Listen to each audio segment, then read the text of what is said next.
Thank you, Zimbabwe. The Holy Word says, the eye of the Lord is moving to and fro the whole earth, searching for those whose faith is in the Lord. And He wants to show His strength in us. 2 Chronicles chapter 16, verse 9. I have no doubt that blessed is a nation whose God is the Lord. And we've shown exactly that throughout our 7 days of prayer, intercession, and fasting. Yes, I know some of you have been saying, but why are we praying? There is no dialogue between men and men, which is not ordained by the Lord. So dialogue with our Maker is very important. Now that we've dialogued with our God, we have to dialogue men between men.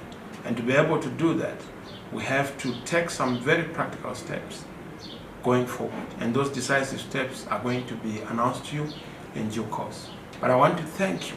I want to thank you wherever you are. You have managed to come together as a people. I was amazed at the number of people who joined us in prayer, who joined us in fasting. I saw your messages in my inbox, your messages directly, your calls. They've been so encouraging. I want to thank you, Zimbabwe. You have shown your ability to be in the presence of the Lord. And thank you for everything you have done. Pastors, bishops, and all the prophets who have been working together with us in this prayer, we want to thank you. As you know, we are suffering, as you know, with very difficult challenges in our country, shortages of everything. But the most important thing is that we don't have a shortage of faith, a shortage of prayer, a shortage of commitment and worship to our God. And because our God is in it, nothing is going to defeat us. The God of the mountains is the God of the valleys. So our God is going to be with us through thick and thin. And as we move into the next phase of very decisive steps to be taken in peace, in non-violence, in making sure that we give effect to something that speaks to works, because faith without works is dead. We now need to do the work.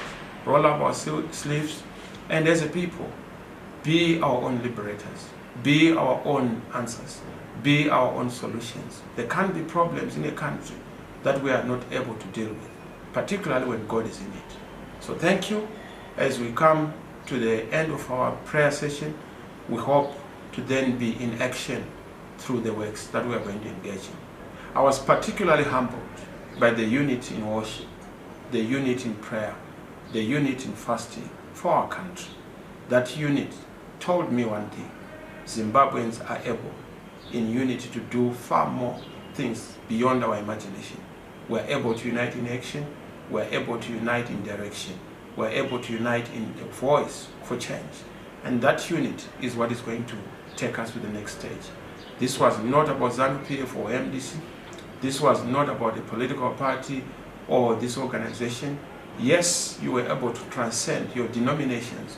I listened to the colleagues and believers from the Baptist Church, from the Anglican Church, from the brethren across the various denominations.